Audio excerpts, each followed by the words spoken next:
Bonjour, buenos dias.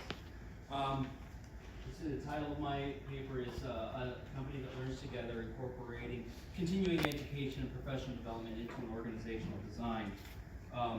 Just real quick introduction, my name is Patrick Hill. I am the director of the Navy Band Great Lakes. I've been serving in the United States Navy for just about 25 years. I have a Bachelor of Science in Music from Illinois State University, a Master of Arts in Public Policy and International Affairs from Liberty University, and I'm a third-year doctoral student at Regent University studying curriculum. So let's get started. People are typically hired to an organization with a specific skill set. For example, somebody who earns a degree, a 4-year degree in cybersecurity, will work for an organization as a cybersecurity specialist. And they do a great job, and after a couple of years, they'll be maybe promoted to a supervisor. However, those supervisory positions don't always come with the requisite skills needed to be a leader. So that person who spent 4 years and maybe 2-3 years of experience as a cybersecurity specialist is now responsible for scheduling and training and manpower projections, strategic planning for their division, enforcing behavioral standards, maybe even conflict resolution. None of those things were part of her cybersecurity training. So this can have a pretty significant impact on an organization's end goals. Failure to properly train emerging leaders can have devastating effects on an organization and the lives of its employees.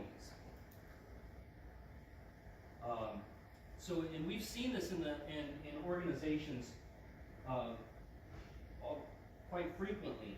If we look at, say, Blockbuster Video, in 2004, Blockbuster Video had 9,000 stores, but they failed to adapt to emerging markets like Redbox and Netflix. And in 2010, they filed for bankruptcy. Another example of this, in 2004, is Mitsubishi Motor Company and Daimler Chrysler merged. And the problem that they had there is that the new leadership of the organization failed to recognize the differences in how the cultures operate. The collectivist culture of the Japanese industry and the individualized Western approaches in the Daimler Chrysler. They didn't merge, or they didn't do well.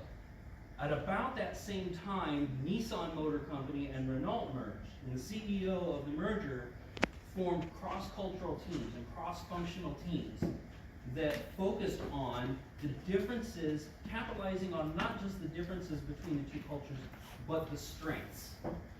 And so in those, they worked together through problems in accountability, profit orientation, and urgency, and they were able to grow in their understanding of each other's cultures and the strengths that each of them had.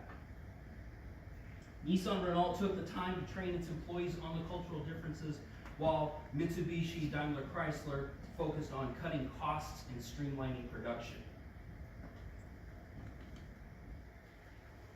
And probably one of the most tragic ones is in 2017 in the United States Navy. Suffered 5 incidents involving ship collisions and groundings that cost the lives of 17 sailors.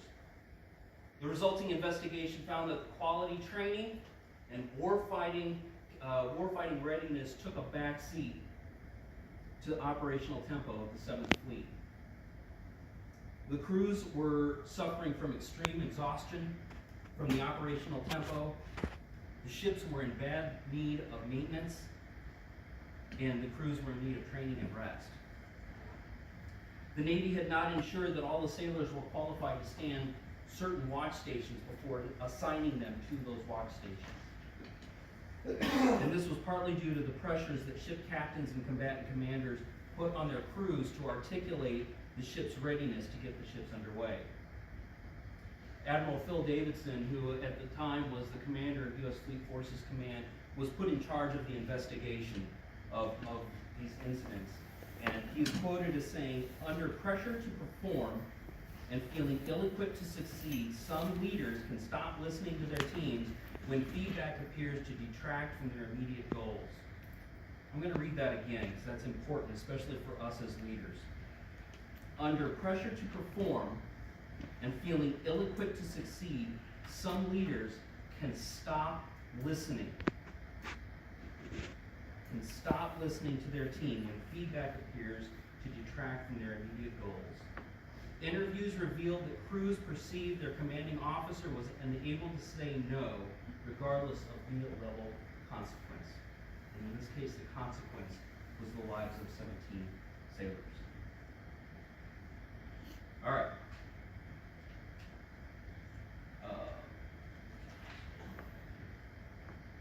So some leaders, as we've seen in this case here, some leaders become so laser focused on the short-term goals that it's like being in a boat that's surrounded by alligators, and your immediate need is to fend off the alligator that's closest to the boat, and you're not thinking about getting the boat out of that area where there are alligators. So some leaders are under intense pressure from their bosses to meet goals and targets. And they trickle that pressure down to their teams. And this kind of stress can result in shortcuts and catastrophic mistakes that we have just seen.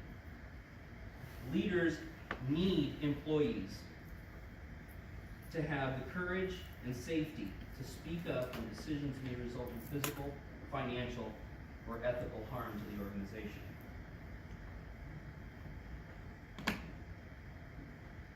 So, Captain David Marquet is a retired Navy submarine captain. He stated that there are two pillars needed for leadership development. He said technical competence and organizational clarity. In other words, organizational clarity is, do we understand the mission and the end goal? And to that I will add a third leg, and that is character development and the ability to make good ethical decisions with the technical competence and organizational clarity. As employees rise through the ranks of the organization and they gain more responsibility, the need for organizational clarity and ethical behavior becomes more and more important. Obviously, we need our employees to be technically competent. Continued training allows them to become familiar with emerging technologies and new industry practices. This encourages creativity and innovation in our organizations that help us remain relevant and competitive.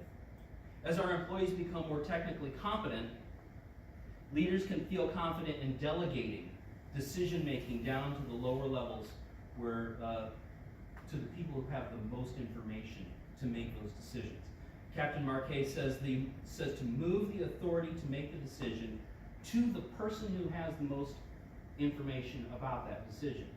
So like if you're going to buy a car, most of us have gone to buy a car, and we work with a salesperson to negotiate a price, and then the salesperson has to go to their manager, who has to go to this financial manager, who has to go to someone else. Whereas if we move the information, move the authority to make decisions down to the person who has the information, then we streamline that process, and we put trust and faith and loyalty into those people. But it's important for them to have the technical competence, change that screen, the technical competence and the organizational clarity in order to make those decisions.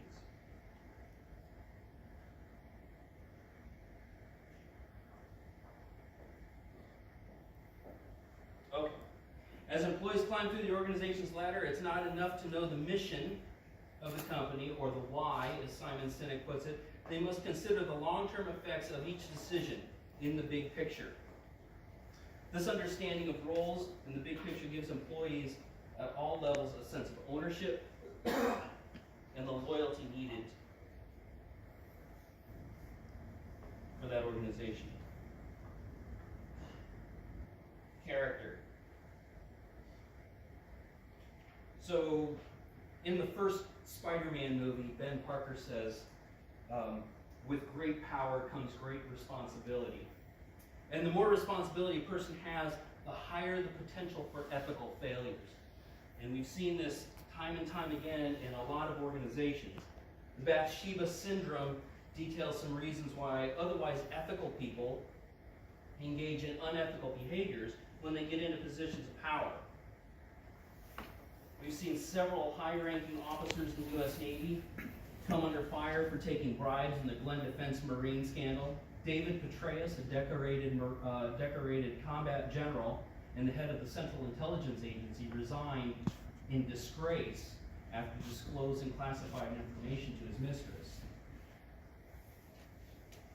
So as employees are promoted, they must be reminded to maintain strategic focus so they do not fall prey to the Bathsheba syndrome. Yeah. So these are some of the tenets of the Bathsheba syndrome. As people climb into those higher levels, they sometimes lose that strategic focus and become more focused on the goal, maybe that promotion or the bottom line. They have increased access to people and resources, and sometimes believe that they can manipulate the outcomes of their choices. All right, so the training platform. How do we implement this into an organization? Well, there are a lot of different ways. Ways we can do this. Our organizations, they can partner with colleges and universities, help with tuition reimbursement, internships, research and development. Clinics and workshops are another way for employers to help develop their employees. Regular training workshops help employees to build their confidence, communication skills, and self-awareness while working on real-life business issues. Taking the time to halt daily operations of an organization for members to collaborate on real-world or hypothetical projects can build relationships among coworkers and network with others in related industries and learn from experienced professionals. And as I said, I'm a musician, so master classes have been used by musicians for centuries, where an expert would come and work with an individual or a small group while other people observe. And a lot of information can be gleaned just by observing how others do things. John Kotter of the Harvard Business School talks of the need to build. So how do we communicate this? John Kotter of the Harvard Business School talks about the need to build a strong guiding coalition for any organizational change effort. This is a group of employees from all levels of the organization who work together to help communicate the desired end state and the role that each person will play in getting there. Kotter also encourages frequent communication and use of any and all means, not just email, not just newsletters, not just meetings, but everything that happens in casual conversation as we walk through the halls of our organizations, as we talk with people, we communicate the vision. An MBWA, this is an interesting thing. I had a boss who used this term, management by walking around. I thought it was just something kind of cute that he made up. Turns out it's an actual thing. The Japanese call it a gembo wall. And it involves a very highly technical skill of getting up from your desk, walking away from the computer, and going and talking to people, and getting to know people. And it builds trust and loyalty and confidence that the leader knows their people. And it allows the leader to see problems in real time. All right, so we have this three-legged stool of leadership development that leaders have to model and invest in and encourage technical competence, organizational clarity, and ethical behavior. Each promotion must be accompanied by progressive training for each leg of this three-legged stool. And communicating this in any organizational change is imperative to the long-term success of any organization. It's been my pleasure to speak with you today. Merci, Dankeschön, Salamat, Spasiba. Thank you.